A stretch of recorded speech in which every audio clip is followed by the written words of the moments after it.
People deluded, I'm back again. Come on, Ian, bro. Come on.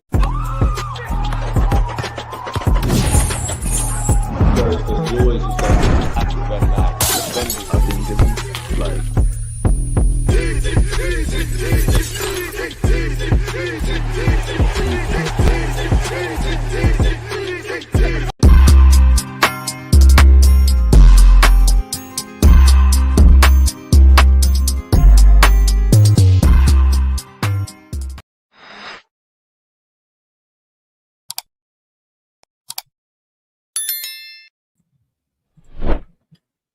Good morning, good afternoon, good evening, and in some cases, good night. People deluded, I'm back again. Now, the World Cup is drawing to a close. I think everyone personally, as much as nobody cares about third place, but where England and France are concerned, I think everybody should just simply pretend that is the World Cup final. But yeah, man, the World Cup's coming to an end. As expected, the transfer mills are ramping up. So let's not waste any time, people. And obviously, yesterday we confirmed the signing of Zolis and things of that ilk, people. I did a video about injuries and things like that. So check that out after this. Somebody big up the chat as usual. Good morning, good afternoon, good evening. And of course, in some cases, good night. Hope you're all enjoying your Friday and your start to it. What about Bruno G? Seems like radio silence where he's concerned. Still peeved about England's performance. So am I, BG. But looking forward to Arsenal's business in the market. Hopefully we start as we need to go on. As you can see here, yeah, like Arsenal to assess William Saliba back injury with surgery and option. Now, the tabs are a bit all over the place. Hopefully we cover everything. But Sammy Motbell has said, Arsenal will assess William Saliba's back injury when he reports back to the club after World Cup duty.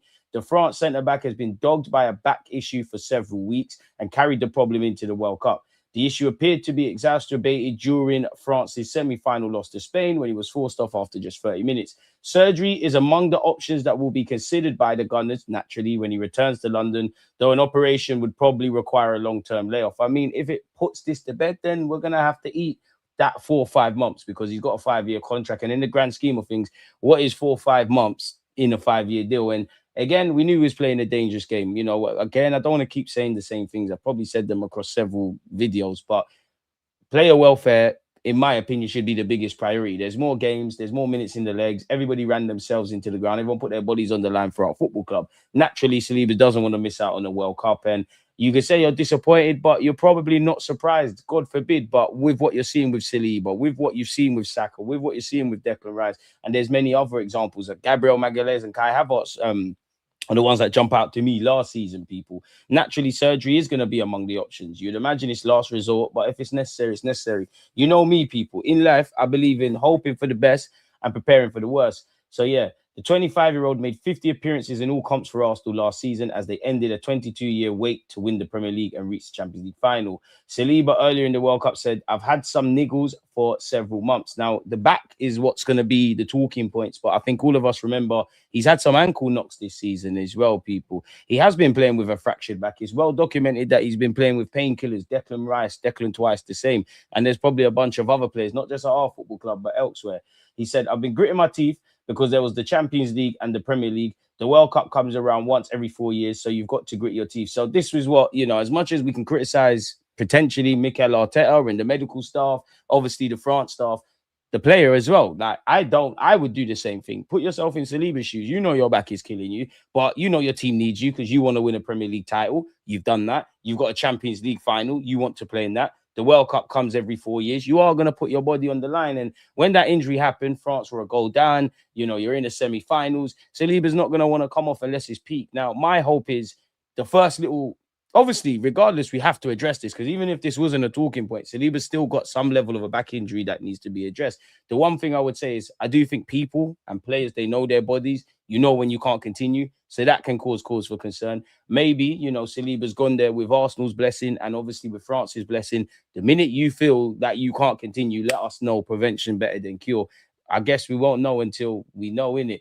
Again, I'm not going to go over this because I think we've covered it. But if you've been under a rock in the last 24 to 48 hours, Arsenal reached 40 million euro Christos Zolis agreement with Club Brugge. As you lot know, we've reached an agreement which equates to about 34 million pounds. We're in the process of finalising a move for the 24-year-old. The Athletic did say on June the 12th, we've been exploring a deal. And just over a month beyond that, it seems that we're progressing with this. Crucially, Arsenal have been looking to strengthen their attack this summer with the pursuit of Zola separate from any interest in signing Morgan Rogers from Aston Villa or any move for any target. We all know Trossard has completed his move to Besiktas for 20 million euros, and it's quite heartbreaking at the end when he's like, goodbye, Mr. Clutch, or something like that. We made an inquiry for Kenan Yildiz that didn't go anywhere. Crystal Palace did try to sign Zolis last summer. Obviously, that didn't happen. This will mark a return for England naturally for him. He was at Norwich. He returns to the shores, you know, a much better player at 24 years of age than he was obviously at 19. He recorded 22 goals and 29 assists in 52 appearances last season, and he also won a league title in Belgium, in which you can never have too many winners. He's been capped 34 times by Greece, and he's got 9 goals to his name, people. I've seen a picture of Zolis in the Arsenal 09 home kit. How do we keep finding these guys? I don't know, man. Everyone's an Arsenal fan behind the, you know, behind closed doors. The Daily Mail came out with this article. Not read it. Don't know what he's saying, but we're going to find out together. Smash the like button if you haven't. Inside Arsenal's patient transfer strategy. Why Andrea Berta is unfazed by lack of business. How Machine is working around the clock to secure bargains. And the defender who could replace the sideline William Saliba. Quite the headline. Patience is the buzzword circling around Arsenal's London Coley base. That might not appease large sections of the Premier League champions. I love it. Fan base with many supporters panicking at the lack of business so far. But Mikel Arteta and Andrea Berta are taking a measured approach shaped by unique challenges of a World Cup year, and they need to carefully manage a squad already pushed to its physical limits. The fan expectations stems from a more restricted strategy than last summer when Andrea Berta had made 6 of his 8 signings in July. Those additions were Kepa, Zubamendi, Norgard, Noni, Mascara, and Gyökeres. They not only brought with them a great deal of excitement, but those moves left other clubs to sweat on deals, with Arsenal having done the bulk of their business way ahead of the deadline. At present, the Gunners have only made 1 outfield signing heading towards the 4th week of July, and that was making Hincapie's signing loan deal permanent. Obviously, we brought in Millier, and since then, Zolis seems to be going. Again, we've mentioned Zolis. World Cup has made negotiation deals tricky, with players focused on representing their country. With the tournament concluding on Sunday, there's an expectation that business at Arsenal will start to be ramped up from next week. Berta has put in groundwork. Sources say he's a machine who gets to the training ground early in the morning and doesn't leave until late. I mean, is there any relevance that, again, we hear all of this before? I mean, we know the business we have done or haven't done. We know how Berta works. We know what the World Cup could mean for getting signings. This article hasn't told us anything yet. The Italians' strategy will not be shaken by the lack of signatures so far. He negotiates multiple deals for a single position before pulling the trigger and deciding which player to move for. It goes back to his days as a banker, a real-world business outlook transported into football. Each agent or club is left on edge wondering if Arsenal really want their player, reducing the likelihood of them strong-arming the Gunners into paying way over the odds. The approach is smart but not foolish. The dithering can cause a player to have his head turned elsewhere to a different club who showed more concrete interest and more money. Jeremy Monga is an example. The 17-year-old looks set to join Arsenal before City swooped in. Arsenal, though, have a different sway compared to many clubs. They are the reigning champions, which is a highly attractive proposition for suitors. It's understood Berta refuses to be drawn into a deal which is not good monetary value for the club. The numbers matter to him, a different approach to some sporting directors who are more gung-ho financially. Left wing is the key focus. Now Trossard has joined Besiktas, with the club closing in on Club Brugge winger Zolis. Berta's assistant Mauricio Michelli watched the 24-year-old play for Greece against Sweden last month. Even though the Gunners get their deal for Zolis over the line, there's still capacity to bring in another forward, with firm interest remaining in Aston Villa's Morgan Rogers. The squad needs bolstering. There's an awareness at the club that the opening weeks of the season present a need for immediate rotation, with many of their frontline players at breaking point. Declan Rice was the Arsenal outfield player who accumulated the most minutes during the 2025-26 campaign, 3,094 in the Premier League alone. He has battled through England's World Cup with neutral pain in his hamstring, which began around Christmas, boy. So again, at some point, it's going to get dark, innit? Like, it's a ticking time bomb. The more you know, it can have a snowball effect. The more you ignore something, the bigger it's going to get. Bukayo Saka started 25 of Arsenal's 38 games last season, despite enduring injuries to his hamstring. You know what? That sounds surreal, isn't it? That actually sounds surreal. At 25, fair enough. Hip, well, hamstring, hip, Achilles. You know, and the thing is, yeah, with some of these players, yeah, it's multiple knocks. With Declan Rice at the moment is battling illness. He's got back issues. He's got hamstring injuries. Saliba's got an ankle and back. The back is taking prominent. I completely forgot about Saka's hip hamstring. I was focused on the Achilles. The Achilles issue has plagued the winger since March. Thomas Tuchel revealed that Saka had carried on playing for Arsenal while fully not fit in the latter months for the league campaign. He added that the winger would be treated with care in his camp, a genuine concern. Given that the 24-year-old has played an awful lot of football in the past year. Saka made just 2 starts, don't forget 3 assists, and he was an unused sub in the defeat to Argentina. Saliba has been dealing with a back issue, people, which dates back months. Again, maybe there's actually something of relevance for us now. It's understood that Aston Villa's Ezri Konsa is on Arsenal's radar. He would have the potential to compete with Mosquera as the starting centre-back in place of Saliba, and one of you would probably have to play right-back. I'd prefer Konsa and then let Mosquera play in his natural position and earn his chops in that. Who is set to miss at least the first few months of the season. However, the two clubs are some way apart in their evaluation of the centre-back. Arsenal's pre-season officially starts on Monday at London Coley, though players not at the World Cup are currently in Marbella with Mikel Arteta and his staff. For Arsenal, the message remains clear. Patience will win out over panic. The next few weeks will determine whether Berta's calculated approach delivers the final pieces Arteta needs to defend their title, people. What are you lot saying? Hand of Arsenal retweet. We'll get into that in just a second. Apparently, Arsenal have extensively monitored several right backs in recent months. Wesley of Roma, Ivan Fresneda of Sporting, previously of Valladolid, Namandi Collins of Frankfurt. I'm sure you was at Dortmund, and Tino Livramento. Livramento was viewed as one of the leading targets before his latest injury, people, in which that's the only criticism you could say. I do wonder, because for me, I would have liked to, if it makes sense, a right back that could play centre half if we just before Saliba's got injured. Now I'm more wanting a centre back that can play at fullback, innit? And yeah, Livramento, quality player, but he's injury prone. Arsenal tax is going to be absolutely horrible for us, innit? Really and truly. Saliba gone. DG, that seriously hampers our title defense. How can a new player integrate with Saliba in defense so easily? It has to be Calafiori or White, existing players, right? No, it doesn't necessarily have to be that. I would probably more want Benjamin White because I do want that balance of a right footer and a left footer. Maybe you move Mosquera across. Calafiori, you do play 2 right-footed centre-halves and no one says nothing. So you could do 2 left-sided centre-halves. We're going to have to make it count. I do think we're going to have to bring someone in. We're going to have to get on with it, innit? Like, we're going to have to get on with it. Is it a dampener? Of course, everyone would miss Saliba, but we've got no choice. Like, if we've got that kind of thinking, we all might as well pack up now, innit? Like, clearly it's a dampener. 4 or 5 months is mad. Obviously, it could be better, but sure as hell could be a lot worse. Because if he's injured now, we cheat a bit of the game, provided he was to have surgery tomorrow. Obviously, you would miss a large, July, there's no games. You would miss pre-season, of course. By the time the Premier League comes, we probably shave a month and a half. If he is out until November, December, probably, because he could be back sooner, could be back later. He's missing a bunch of football because in August it's 1 game a week. Very quickly it turns into 2 games a week, 3 games in 10 days. There'll probably be at least 2 international breaks. So we're gonna have to get on with it. You lot have said Hand of Arsenal has retweeted something. Apparently Elijah Upson has signed his Arsenal contract. He's the son of Matthew Upson. He joined us on a free transfer after the end of his contract with Spurs. Official announcement in the coming days. This has said Arsenal are preparing a bid for Konsa. Thought to be a significant gap in valuation between the clubs at this stage. Konsa has 2 years left on the Villa deal, and signing an extension cannot be ruled out. I don't mind Konsa in the squad. I don't think that much of him. I'm a weird one. I appreciate Charlton. Charlton bring through some very good players in it, but I never really rated Konsa. Newfound respect for him for what he's achieved with Aston Villa.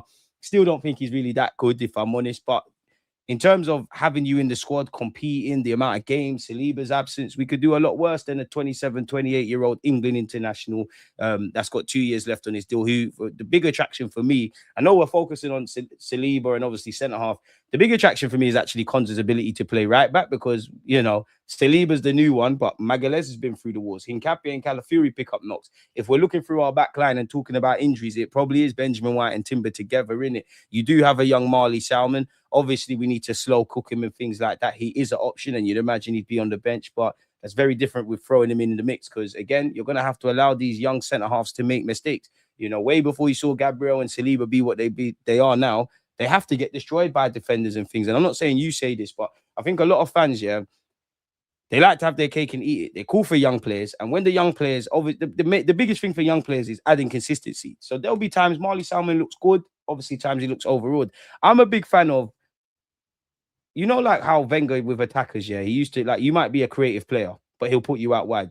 I kind of think the same way with centre-halves. Like, for me, Marley Salmon, I'd love to see you serve in the short, medium term, a bit of an apprenticeship at right-back before, obviously, long-term cutting your mustard at centre-half. And beyond the obvious reasons as to why you want Marley Salmon to to make it at Arsenal is I want us to be that club. Like, I'm not gassing Chelsea, but Chelsea bring through play. It don't really matter if you're a defender, an attacker, or a goalie, or whatever. At Arsenal, we know the kind of players that come through our system. You could almost say Miles Lewis-Skelly's an anomaly, really. Yes, he's played left back on brand with Saka and Maitland-Niles, but he's almost like a pure centre mid. We always bring through the Dalmany, Smith-Rowe, Wanyeri, them kind of creative kind of players. I want to see us bring a bit more roundedness. And even on the topic of Max Dalman, Wanyeri, Saka, not every young player that comes through has to be a star. You know, it would be lovely if we brought through some more defenders, like big up Marley Salmon. But, you know, if we like what Chelsea have with what's my man's name, man? Archipong. Just a calm, steady Eddie to tie us over, man. What about Timber at centre back? It's an option. But for me, across the course of the season, I'm all for Hincapié, Calafiori, Timber, Ben White, all playing centre halves. I think they're great fullbacks and good defenders, good centre halves, if that makes sense. Yeah, we did read that in relation to Saliba. I don't think anybody's sleeping on Mascara. It's just a thing of it's logical and it makes sense to say, okay, Saliba's out, Mascara in. Again, if Saliba's out for 4 or 5 months, think about it logically. We're playing 3 games, but bearing in mind, people could be carrying knocks into the season, but think about it logically. You're playing 3 games in 10 days. If you've got less players to pick from, the existing options, which Mascara would be one, are more risks of injuries. 3 to 5 months, bro. That is 2 international breaks. That's 3 games in 10 days. There's going to be a bit of wear and tear. And unfortunately, I think fans get into this trap of assuming it's just a Saliba injury, where we've seen scenarios where Saliba might play with a knock, Gabriel's out, you know, Mascara might come in. There could be multiple injuries to that back line. And as I said, for me, if there was something I'd be crashing out over, it wouldn't be Arsenal signings or lack of. It would be the detrimental effect of what these injuries could mean for at least the start of the season. You don't want to make it harder than it needs to be. So Konza seems to be flavour of the month. Team Talk can reveal Ezri Konza is rapidly climbing up Arsenal's shortlist and is emerging as a serious target. Sources insist Arsenal's admiration for Konza is long-standing and set to intensify in the coming weeks. Obviously, we was linked with him before this whole Saliba stuff. It's going to add more fuel to the flames. Now, for me, can we just secure Morgan Rogers and then start doing the Konza thing? And it'd be interesting to see what the priority is, because I think centre mid is a priority. I think left wing's a priority. I now believe centre half has to be the priority, man, because, yeah, man. Why can't they just put in a bid? Why do they have to announce that they're preparing? To be fair, the club hasn't announced anything. Bring in Wesley purely for the name. I'm shameless. Look at this guy, man. They say foolishness. Gary Jacob of the Times has said, Arsenal were considering whether to sell Ben White. He's unlikely to take a drop in level despite interest from Everton and Crystal Palace. Team Talk understands Arsenal are now preparing for the possibility Saliba could require surgery on a back injury, a procedure that could sideline him for the remainder of the calendar year. So, boy, 2026, we might not see him again, forcing the club to reassess their defensive strategy this summer. Arsenal entered the summer looking to sign a new right back, ideally a versatile option who could compete with or potentially replace Ben White. Arsenal are now increasingly inclined to keep White while also signing another defender. I think that needs to be the case. Romano has said, it's going to be a busy July for Arsenal. It has been a quiet June. Arsenal are Premier League champions and Champions League finalists. They wanted to take a minute to plan for everything. Arsenal will be busy, busy, busy. I think I speak for everyone when I say smash the like button. And also, we hope that's the case. We're always looking for players of the future, people. And big up Aaron Ramsey. Forgive me if I can't pronounce this Donny's name, but Arsenal are showing strong interest in Axel Don Shiwi, bro, it's a myth. I tried. I mean, no disrespect, but 16-year-old Axel. Apparently, he became Cardiff City's youngest ever player at 15 years and 234 days after a sub appearance against Newport in October 2025. Bring him in, man. Obviously, he'd initially joined the academy. If he can progress to the first team, great. If he can make us some money and not necessarily break to the first team, also great. Romano has said Arsenal are now set to accelerate on the Morgan Rogers deal. Top target as new winger, as always mentioned. Talks already advanced on the player side and separate case from Zolis. Arsenal always wanted both. No talks for Bukola so far. Focus is on Morgan Rogers. Sky Sports has said he's our top forward target. An approach from Aston Villa is expected. To Aston Villa, apologies. Rogers is expected to cost 100+ million given the Elliot Anderson and Sandro Tonali deals. So, I mean, we haven't learned anything new there. Saliba is expected to play no part when France play England. Obviously, people. He was complaining about back pain, which he's been managing during the tournament. He's expected to undergo further tests. Nicole, who we were linked with, people, is expected to come in for him. Surgery has been floated as a possibility for the Arsenal defender this summer, but a final decision has not been made. Saliba is being absent for an extended spell would be a hammer blow to Arsenal, who are already sweating on the fitness of Bukayo Saka and Declan Rice. Saliba suffered a back injury 3 years ago in March 2023, and that was our title hopes done then, and it forced him to miss the rest of the season. Again, Konza is being linked with us. Benjamin White's future is still subject to speculation. So yeah, man, we won't read the rest of that. Tosh, what has it said here in relation to Berta? Oh, I think we've gone over this when we were talking about the groundwork and all of that kind of jazz. Romano has said Bruno Guimaraes could be the next midfielder Arsenal sign. Arsenal continue to explore a deal for Julian Alvarez, with Andrea Berta also in contact with Atletico Madrid, who are currently more inclined to do business with a non-La Liga rival. If they are to sell, Junior Krupi is another profile on Arsenal's list. I'd love Junior Krupi, man. I think we should go for him over Alvarez, because Alvarez got his heart set on Barcelona. Rodgers as a winger is a waste of money. Can see us keeping Martinelli. I think we need to, man. DG, would you rather Kone over Bruno G? I feel like he's got a good future ahead. I wouldn't say rather, but I've said this before. If we can't get Bruno Guimaraes, Manu Kone, I'm on it. Like, if they really are selling him for 40, 50 million euros, from what I've seen of him, from what he did at the World Cup, I think he'd be a very good signing. Obviously, he's a France international and he's played in their World Cup squad, so I can't say he's not a big name, but you know what I'm getting at, innit? Bruno Guimaraes, oh my God, blockbuster signing. Some fans would find that a difficult pill to swallow, but he'd be equally as good for our squad collectively, man. Like, he really would help us. I like the fact that he wants the ball under pressure. I like his ball, his technical level, can drive with a ball, gives us good options. And I'd be happy with one of Bruno Guimaraes or Kone, Zubamendi, Declan Rice, Miles Lewis-Skelly, all the other options that we can utilize in midfield. Didn't realize Konza and Saka are best mates till I watched the Saka documentary. Really good watch. Football's a small world, and I'm not being funny. They all play against each other. They all probably grown up playing against each other, give or take. You know, they're all in the England camp together. I'm not saying there's not rivalries, but they're work colleagues, essentially. Saka and Rice will be out for at least 2 months at least. Ben White is a liability. He loves an injury. I'd rather a Gabriel and Capie duo. Big up the Twitch gang, John. One love, man. What's the retweet? I mean, I went through Hand of Arsenal's thing. I can't see anything.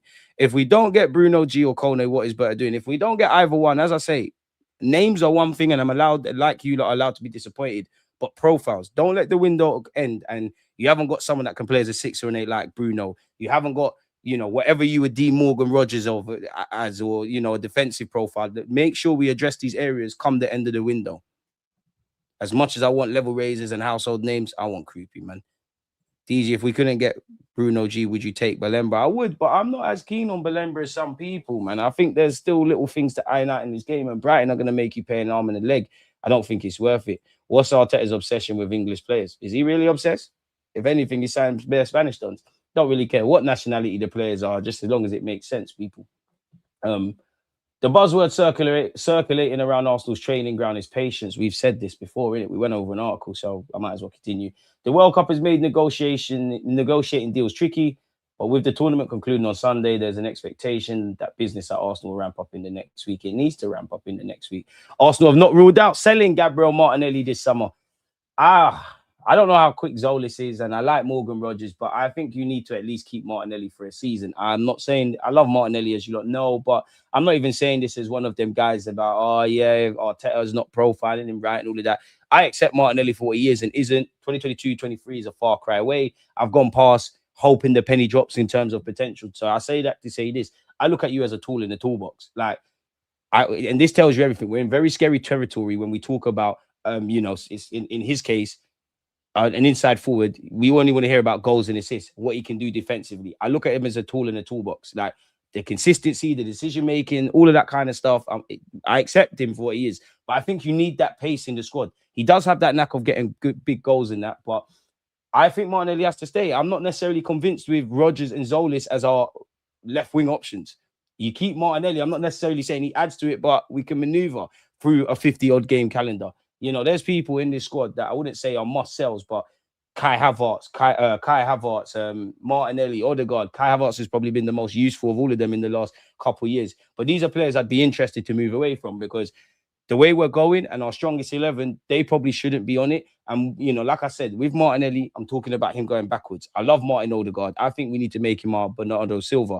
But we're talking about him pressing and all the other facets in which are relevant and prevalent. But you also need to remember you're in that 8.5 role, goals, assists, dictating tempo, the games by the neck. Obviously, in terms of what Arteta demands of a striker and in the modern game, I understand Kai Havertz dropping into midfield, pressing, all of that kind of stuff. But You get where I'm going. These are players I would hold on to for at least a year, if I'm completely honest. It'd be interesting to see what their futures are saying. Martinelli's contract's up soon. He's got an option of another one. There's 2 years left on both Kai Havertz and Martin Odegaard's contract, and they're both, all three of them, better yet, are big earners, really. Like Odegaard's on 200 odd, Kai's on 200 odd, Martinelli on 180 odd. So it'll be interesting to see. Now, obviously, you can't 2 + 2 = 4 in it. It can't equal 10.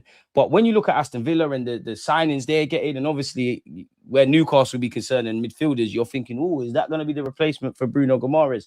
Bruno Guimaraes' agents find Newcastle a new midfielder will help Arsenal transfer. Apparently, Newcastle United have been presented with a potential replacement for Guimaraes. This is significant as Arsenal continue their attempts to prize the Brazilian away from St. James's Park. Botafogo midfielder Danilo, wasn't he at Nottingham Forest? And he used to be linked with us, has emerged as a possible option for the Magpies, although the situation is still at an early stage and no formal offer has been made. Journalist Vinay Casagrande, reports the link between the two players goes beyond their positions on the pitch. Guimaraes and Danilo share the same reps. Fair enough. So he's got the same agent. So you could get your commission on a big money transfer if it was to happen for Bruno to Arsenal. Obviously, from a Brazilian club to an English club like Newcastle, you'd earn your commission and you'd actually be looking after your clients, fair play. The reps are working on Arsenal's pursuit of the Newcastle United captain. At the same time, as we covered earlier this month, they're also suggesting the Botafogo start as a potential successor if a deal eventually materializes. According to ESPN Brazil, Arsenal have already offered around £65 million for Bruno. However, Newcastle are holding firm and are seeking a figure closer to 100 before considering a sale. The negotiations are described as complicated, yet Danilo has already been put forward as a possible replacement should circumstances change. That does not mean Newcastle have decided to pursue the midfielder. Instead, the players' reps are attempting to position him as a ready-made option if Eddie Howe's side are eventually forced into the market for a new central midfielder. Hang on about people. What's all this? Let's continue. Okay. Danilo's profile fits the type of energetic box-to-box midfielder Newcastle would likely seek if Bruno were to depart. The 25-year-old has continued to enhance his reputation during an impressive campaign with Botafogo. They're prepared to sell him for 30 to 34 million quid. For Newcastle, the story remains one to watch rather than an immediate transfer. Any move for Danilo appears dependent on Guimaraes' future. The fact his reps are already positioning him as a possible replacement adds another layer to Arsenal's pursuit of one of the Magpies' most important players. What do we make of that, people? Don't forget to smash the like button. Seems like Barcelona's presidents, Atletico Madrid's presidents, as the World Cup is drawing to a close, obviously Julian Alvarez is focusing, like many of his teammates, on retaining the World Cup. It seems like that's going to be one to watch. Now, if I'm honest, like the player, not really interested. If he wants Barca, he wants Barca. Let's fuck off and find other targets. Of course, if Barcelona and Atletico can't reach an agreement, even though I think it's still too early and I think they will. If they can't reach an agreement, he's still set on leaving. He's open to not only Arsenal, but the Premier League. Of course, that's a very different conversation to what we're seeing now because we're pursuing, in my opinion, somebody that is talented, that would fit our system. But essentially, we're trying to be sloppy seconds. Like, the girl don't want us, bro. Like, let's go find another one. Atletico Madrid CEO Miguel Angel Gil has said Julian Alvarez will not leave for 100 million euros, 150 million euros, or even 200 million euros. It's a game of chess. Barcelona are puffing out their chest. Atletico are puffing out their chest. We've heard the rumors going into the World Cup. Julian Alvarez wants to depart. I can't remember what game it was, but like in the earlier stages of the World Cup, he did say after a game, I want to leave. If you're Atletico Madrid and Barcelona, you know that when the World Cup's done, now's the time to really see what's going on. I wonder if Barcelona are hoping Julian Alvarez reiterates his desire to leave. And I use the term force a move subjectively, but quote unquote force a move, dig your heels in. You're contracted for a decent amount of time. They paid a lot of money for you. It is going to be interesting, people, what exactly happens there. Saliba picked up a back fracture in the Premier League 2 months ago and played through it on painkillers with daily treatment from France's medical staff. Saliba played through the whole World Cup with a back fracture. Bloody hell. Legally, Declan Rice must take a 4-week break starting Monday before he can resume training at Arsenal. Laporte of Barcelona said, we submitted an offer for Julian Alvarez, but the decision is on Atletico's hands. So he's letting it be known publicly. There's an offer on the table. What are you, man, saying? The player said that he wants to leave, but our offer has an expiration date. It's a very good offer for the player. Deco and Flick want him, but if it doesn't go through, we have to work on other alternatives. So they're letting it be known. He said he wanted to cut. We've got a bid on the table. We will move on, and we're not going to be waiting forever. There's a lot of games being played at this moment in time. Rightly so. And everything I've said, if I'm Atletico Madrid, I'm also trying to make Barcelona pay that much more, if I'm honest, because I don't know how you look at rivals. Maybe I'm an ignorant Premier League viewer, yeah, but I think Real Madrid's own. I know Atletico Madrid's a local game. I know Barcelona, Espanyol, that's a Catalan derby. I only really think it's Real Madrid versus Barcelona. You lot are the rivals. Atletico's coming to the mix. They can be quantified as that. Next week, Barcelona will contact Atletico Madrid in regards to Julian Alvarez. Again, they keep trying, but they've started to understand the difficulty of the operation and explored alternatives. Julian wants to play for Barcelona, but Arsenal could be an option later if Atletico don't end up agreeing to deal with Barcelona. Can anyone really see us getting Morgan Rogers, Bruno Guimaraes, and Julian Alvarez if Barcelona did say, you know, fuck this, we're doing something else? And if that was the case, it'd be too easy to ask if you want all three. So my next thing is, of Morgan Rogers, Guimaraes, and Alvarez, which two would you get? Which two would if someone could assure you two of them, you got to miss out on one, which one would you go for? And then let's make it a bit harder and add another question. Of the three, which one would you want the most? This is why we're here, to have football conversations. So join the conversation and smash the like button. Before I get back into your comments, let's go through this, man. Enrique Cherizo, who apparently Atletico Madrid president. So you got presidents and CEOs, all the big wigs and fat cats are speaking, innit? Laporte is a good friend and a good president. He knows very well where Julian Alvarez will play next season. Mind games, because some Arsenal fans probably think that's Arsenal. You could take that and think, yo, he's still going to be at Atletico Madrid. Or you could say, you know, damn well you're going to sign him, people, but we want our money. Julian Alvarez is an Atletico Madrid player and will remain an Atletico Madrid player. So what I just said there, it's been shot down. It's like a sentence, isn't it, really? In life, we all make mistakes. He had a slip, but everything can be forgiven. Simeone's contract can be eternal. He's delighted and excited, and we are working to give him a top-level team. Aston Villa have started to work on signing a new top winger after Mazambi and João Gomez deals, while working on Estupiñán at left-back. New winger targeted by Aston Villa as Arsenal are prepared to attack for Morgan Rogers. If it's not hand of Arsenal, David Ornstein and Romano, I don't believe anything. But I would say of the three, I've got a lot more time for David Ornstein and hand of Arsenal. Hand of Arsenal will just drop his news, keep it moving. David Ornstein, you don't really get into the gossip thing. I understand it because you're independent, Fabrizio Romano, but you have this knack of repeating the same things. Like, you know how he's got new winger targeted by Aston Villa and he's got that sentence. He'll swap these two paragraphs, put up a new picture of Morgan Rogers. It's the same things people are saying, really and truly. There's nothing really going on. But yeah, what's going on here, people? Miguel Angel Gil Marina said of his Atletico Madrid bigwig, my position is clear. The club's position is clear. We made it known to the player, his reps, and the president of Barcelona. I have absolutely no doubt that Atletico is the right place in the world for Julian, and that Julian is the perfect centre forward for Atletico Madrid. We want to keep him. So everyone's showing everybody what they're on. I recently heard the president Laporte say that the offer he made to Atletico Madrid wasn't unlimited. My only response to that is our answer is unlimited. So everyone's puffing out their chest. And again, we're set to make a formal offer for Morgan Rogers after Aston Villa star returns from the World Cup next week. He played all 90 minutes as England lost to Argentina. A player side agreement is described as advanced by Romano, who also confirmed that Rogers was a main target, even with signing Zolis. As we know, Aston Villa do not want to lose their star man, but they could reluctantly agree his exit due to financial reasons if they receive an offer of around 150 million euros, which equates to 130 million pounds. I do think we're looking at 120, 116. It all depends on the makeup of the deal, innit? He made 6 appearances during the World Cup. He got an assist. Well, technically, England's last assist in the 2026 World Cup.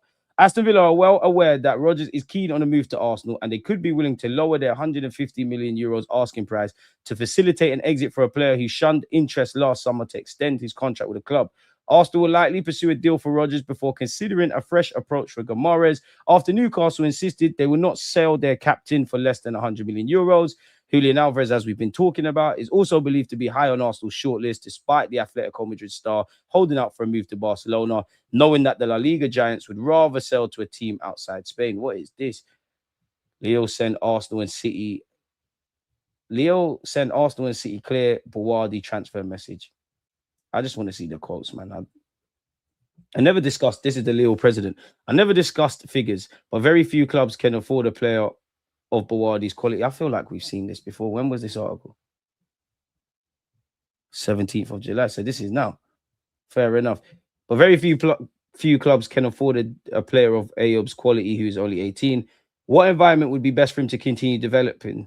We've seen each other since he returned from the World Cup. I can't say what we discussed. Anything is still possible. But in my opinion, he should stay with us for another season. I'm convinced there's a strong chance he'll stay with us and he'd be very happy to do so. Today, I haven't had any discussions because I refused any talks with clubs that are able to pay the transfer fee during the World Cup. Hot take, I think Zubimendi wants to go back to Spain next summer. Bouaddi, stay there. We'll circle back for you in a year. What I'm telling everyone is that there's no rush. We're very calm. Like Ayob, we'll reassess based on what happens in the coming weeks. And you're right, we have to be prepared for all eventualities. If he were to leave, we have to be ready. So, yeah, we know they're probably going to want a record fee as well. Rightly so. If I'm Leo and I'm seeing what some of these prices are, I'm going to want top money for my individual. So we've covered that already. Is there anything else? What's this? Arsenal step up. Morgan Rogers chases club record offer prepared. People are milking this, people. But in terms of giving you lot content, I'll go for it. Arsenal are stepping up their pursuit of Aston Villa and England's Morgan Rogers and are ready to make a first bid for the midfield star. Smash the like button. Again, apparently he's very, very close on agreeing personal terms with the Gunners. These have since been finalised. Now Mikel Arteta's side are ready to take their interest to Aston Villa. The first bid is expected imminently, with sources close to the deal explaining that an offer of around £105 million, which equates to 123 million euros, will be made by Arsenal. This is a figure that eclipses the Gunners' record fee for Rice. Now, to be fair, the first bid is very rarely accepted. I do think it will cost more than what we paid for Rice, but it shows intention. Aston Villa, as expected, are expected to knock this bid back. Instead, Unai Emery's men have set their asking price at 130 mil. There are signs that Rodgers is increasingly likely to leave Villa Park. The Midlands club are already in the process of sounding out a replacement for the 23-year-old, with Freiburg's Johan Mazambi did well at the World Cup, to be fair. Capable of operating in the attacking midfield role that Emery frequently deployed the former Middlesbrough man in. Furthermore, Rodgers is believed to have told Aston Villa that he would like to join Arsenal, although this is not a formal transfer request. Arsenal, meanwhile, have made their plans clear to both the player and his reps. A sizable gap remains between the Gunners' bid and Villa's expectations, suggesting that there's still a good work to do before the transfer seriously accelerates. But there's no doubt that the Premier League champions are stepping up their interest in Rodgers. Again, Arsenal are not in any meaningful negotiations over Julian Alvarez. I don't think anybody wants to continue going over that. What's this? Okay, when we was linked with Emmanuel Mbemba, he's going to Paris FC, will be coached by Liam Rosner, so that article don't really mean much. What's this? Barca know where Arsenal transfer target Julian Alvarez will be playing. I think this is regurgitating the same thing. We didn't see this bit, though. We have made a very significant offer. If they're willing to accept it, fantastic, but it won't be unlimited. We have to make a decision whether we maintain the offer or not. It depends on these last 2 weeks of July and how they unfold. The player has spoken out. That's why the issue is still open. It's clear the player wants a change of scenery, and we are prepared to welcome him. We'll see how it all unfolds. Deco is doing a great job. We brought in Adeyemi, whom we'll sign next week. He's working very efficiently and discreetly, as it should be done. Obviously, if the Julian deal falls through, we have alternatives. And then we've gone over that. Arsenal's interest in Alvarez dates back over a year, with Mikel Arteta reportedly weighing up making a move for the World Cup winner once again if a move to Barcelona does not materialize. I don't think it's the right moment to talk, but I also don't want to hide it. I tried to be an honest person. I spoke with the people at Atletico who I needed to speak to and speak with. I think the best thing for everyone is a transfer. I wanted to fulfill my dream. Now, that's what he obviously said in the early days of the World Cup, people. And again, just in case you just tuned in now, the CEO of Atletico said, my position is clear. The club's position is clear. We made it known to the player, his reps, and the president of Barcelona. I have absolutely no doubt that Atletico is the right place in the world for Julian, and that Julian is the perfect centre forward for Atletico Madrid. We want to keep him. I recently heard the president say that the offer he made to Atletico Madrid wasn't unlimited. My only response is that our answer is unlimited. We do not want to transfer him. We didn't accept an offer of 100 million euros, and we won't accept one of 150 million euros or even 200 million euros, people. So it sounds mad where that's concerned. But yeah, let's get into what you lot are saying. Big up yourself, Schema. Appreciate you. I really don't think Arsenal will pay more than 100 mil for Morgan Rogers. At one point, I thought 85 to 100 mil does it. Now I think we have to go a bit more than that. Naturally, Arsenal want to pay a bit less. They want us to go for 130. If Morgan Rogers signs for Arsenal, I don't think he'll sign for 130 million. And if it is, it will be obviously dependent on how many Prems we win, Champions Leagues, if we ever do that, etc., etc. It all depends on the financial structure of the deal. What's the obsession with Alvarez? You'd have to ask Mikel Arteta. If Cherky was a left winger in a random league, you lot would want Rogers because he's Prem proven. I can't like Big Smoke, sunshine shit, man. What are you on about? Smash the likes, Hyper, as Hyper said. Don't think there's a player on the market I'd want to pay over 100 million for. This is the dynamics. How much would I sell Gyökeres for? Get our money back. But I wouldn't sell Gyökeres if I'm honest with you. Gyökeres would be firmly part of my plans. Did you know if Alvarez gets his move, Atletico are forwarding straight for Gyökeres? I think we should keep both of them. If I'm honest with you, Kai should be the one to cut. Since when has a player had 29 assists in a season? That's why I think he'll be good. Smash the likes. The Spanish owners are like mafia bosses. I mean, they're within their rights. Barca are showing intention. Atletico Madrid are, on the face of it, saying that he's not going anywhere, in which you could take that as we want to keep our key players. And they want a deal that makes sense, bearing in mind, it's not like Julian Alvarez was some unknown entity. They spent a pretty penny obtaining his services from Manchester City. So they're going to want to make a bit of a profit. And they're going to want to pay, the rivals have to pay a bit more through the nose. For what it's worth, I do think Atletico Madrid would rather sell him to Arsenal or PSG, but his heart is set on Barcelona. For me, I'd want to get away with it. Would you play Martinelli as a striker? I would, but I've gone past that. I don't think you're going to see that at Arsenal. I've moved on from that, if I'm brutally honest. Bruno G is at the top of the list given the current situation of things. Our medical staff misdiagnosed a lot of players this season, hence the complete revamp and turnover in department. We've been making bank these past 4 seasons. Unpopular opinion, I'd take Mateta as a plan B option for a striker. I mean, I'd rather go creepy, man.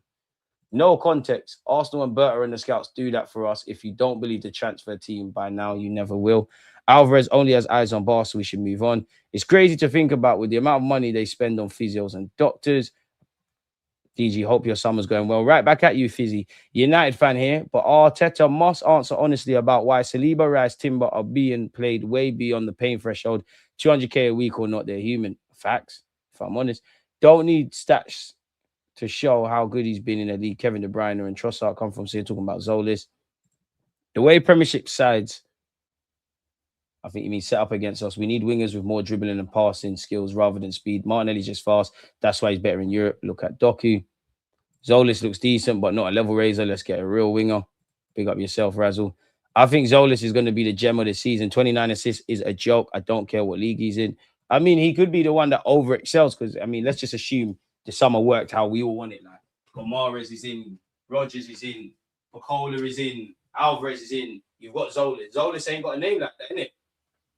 Like, obviously, he's played for Club Brugge. Some English fans remember when he was at Norwich. There's a different expectation. Like, with Zolis, it's unknown. So everything you do could be wow. With Morgan Rogers, obviously, I'm being a bit silly, but these kind of man, you want 100 goals, 100 assists. You know, you get where I'm going with it. Which indirectly, if you perform, you could be the surprise of the season, Arsenal signing of the season. But then even that, you know, you look at our level raisers last season, Gyökeres, Eze, Zubimendi. In many ways, I think they have risen the level. But in many ways, they haven't. Because what team started that Champions League final? Different game states, all that kind of jazz. But this is what I mean, in that we need new players, but there's a tactical evolution that needs to happen. Clearly, as much as we can, because players are going to get injured more and more because of the rigors of the game now, but we need to wrap players in cotton wool. We need to rest players where we can, whether that's sub appearances or whatnot. We need level raises and we need a bigger squad. And that goes for every team. Like, the only solution I see for these injuries is get a bigger squad. Honestly, I should stop streaming with you, because I think I'm saying the same things, but you're seeing expanded and new competitions for club and country. So what else can you do? All we can do, and I hope the revamp of this medical team, it does something, but you can't prevent injuries. Like, you can't. Like, you genuinely can't. You could argue, as much as the quote-unquote, I don't think people are putting players out there for no reason. I think the players want to play. Sometimes you need to save players for themselves. Think about William Saliba. In his heart, he knows he's not fully fit. It's probably not the best of options, away from how good he is, to play in the Champions League final, to play in the World Cup. Rest and surgery. Like, if you got your surgery in June, you know, you're going to be disappointed about the World Cup, but it's cool. The man wanted to play. Like, and all of these players want to play. Saka is on one leg playing for England. Rice is putting himself through the rigors. These players want to play, and there's probably a bunch of other guys irrelevant from Arsenal that could fall to. Martinelli has always been a striker. He doesn't do well when he has to use his brain because he's an instructional player. Put him up front, he'll cook. I agree and disagree. Because whether he's up front or not, in the modern day when it's tight and it's congested, the games are going to open up, but large majority of games, it's going to be low blocks. So how is he like dropping into midfield? How is he like working out wide? There's never going to be, like, it's a myth. Big up yourself, Curtis.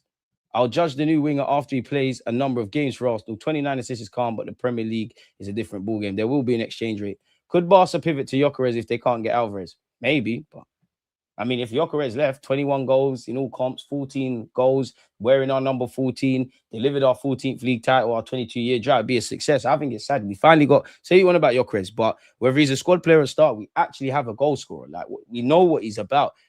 I like Kai, but Marino can do what you want to do. No one can put the ball in the back of the net on a consistent basis like Gyökeres. So I would rather, if you got Julian Alvarez, have Gyökeres and Alvarez. But I do recognize, and I said it earlier, Odegaard, Kai, Martinelli, you are guys I wouldn't cry if you left. And the way the team's going or the way I think it's going, you're subjects to leaving. I think you got to hold on to them. We don't have good enough cover. And what we did, I've got injured too. So we overplayed the guys because it was make or break to win this Prem season. It's not complicated. Yeah, but now the knock-on effects, man. Man said Creepy is just another squad. It's just another Michu. Football has a lot of overrated scrubs now. Is there anyone you rate, bro? DG, someone actually needs to go. If we bring in Rodgers with such a huge amount, Odegaard or Martinelli will make way. The wage will be too much, except we're using Nelly as a Jesus replacement. I disagree, if I'm completely honest with you. Jesus, Nelson, you're off the wage book. That's over 300k. I do think like I said, I think Odegaard and Kai, away from being key players for Mikel Arteta, I do think you're playing for a new contract. I mean, we'd all love Vinicius Jr., but come on, man. This time last season, it was all about Sesko and Rodrigo. We'd be linked with Rodrigo, but unfortunately, you know, he suffered that big injury, so he's a non-factor, really and truly. Be interesting to see when everyone's fit what Real Madrid look like, especially with.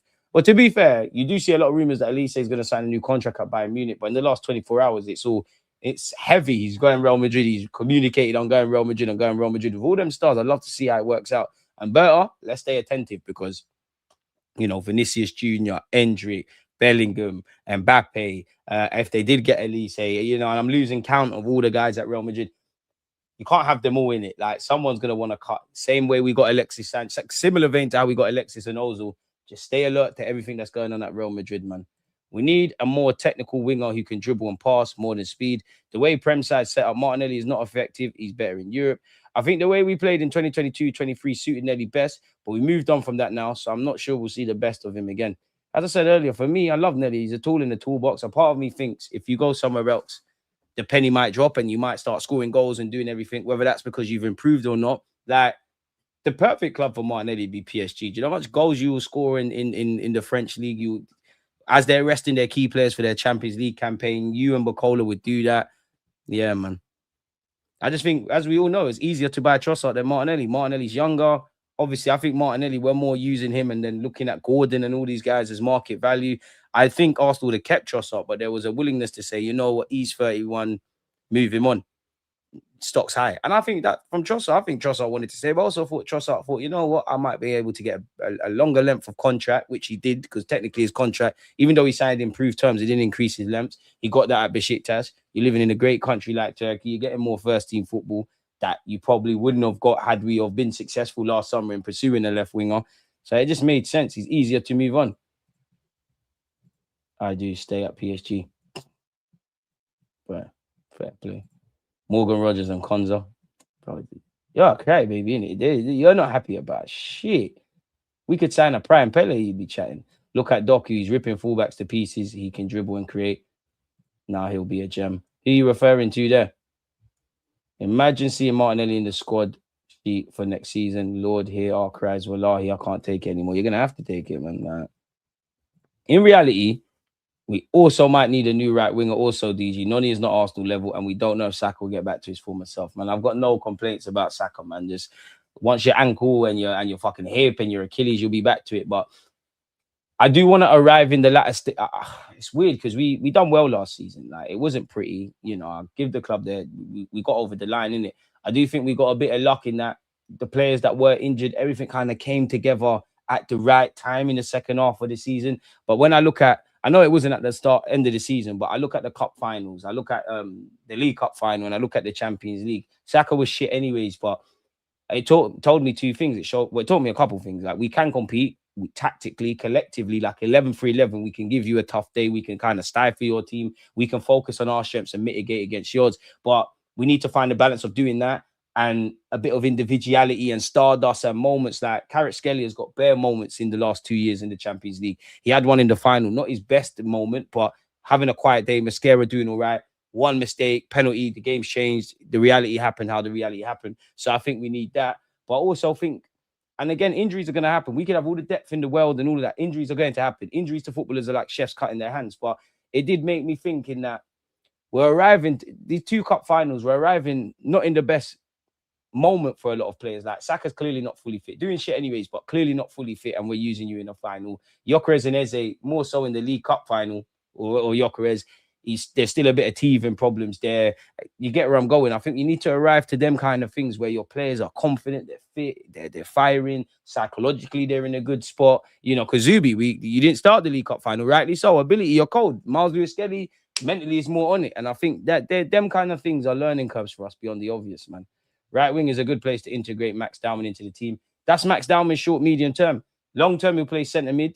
He needs to be given opportunities. I don't think he's ready to play in that Odegaard role. And what I mean by that is you shouldn't. Like, you're still developing physically. You're still developing tactically. You know, you shouldn't be ready. That's why you learn, innit? Again, Crystal Palace. You look at that Crystal Palace game, of course, it was a dead rubber. It was, you know, we was going to lift the title. It was a farewell for Gabriel Jesus. Full circle moment in that regards. Full circle moment for the club because they, you know, them lot down the road always say, oh, fuck off back to South London. We lifted the trophy in South London. But if you go and watch that, it was a good learning club for Max Dowman. You're playing a compact Glasner system, bare IC3 physical centre mids, where you get the ball, how you turn, all of these kind of things. And I think Max is quality, but I'm not interested in what Max is good at no more. I need you outside of your comfort zone because that's the only way you're going to grow. Max Dowman needs to play a lot more next season. And for me, that's my second in command for Bukayo Saka. And I was even thinking about, a lot of you lot talk about playing Saka centrally. And obviously I just made the part with Dowman. Long term, could we get them rotating? I would even fuck it. Like, a part of me, I was saying it with Wanyeri. I don't expect Wanyeri to cut his teeth at left wing, nor Dowman, but if you don't sign an out and out, like, play him there. There's no Rio Ngomor of Liverpool and Max Dowman. If they play enough football, bro, them man need to go to the Euros. So yeah, I know most aren't because he's really unheard of outside Belgium unless you're a scout. But I'm hyped about the Zola signing. Think about him turning out better than Trossard. G14 gonna love him. Barcelona out here twerking for Alvarez while Real Madrid snatched Cucurella and Bernardo from them. No wonder Real Madrid got 10 more CLs than them. I mean, you'd have to take that with a Barcelona or Madrid fan. I don't really give a fuck about that. Like, if it's not Arsenal, he gives the monkeys. Is there a show with Rants today? Nah, man. You lot go and get onto Rants, man. He slacked off with the shows, mate. He slacked off with the DG Rant shows, man. So, yeah, man, he's going to have to get on with that. But with that being said, though, man, there's no point wasting you lot's time. We've gone over all the transfer news. As usual, it's always fantastic to be here with you lot. You lot go enjoy your Fridays, man. Check out the rest of the content. Make sure you and your loved ones stay safe. Wishing you lot great health. And we're out.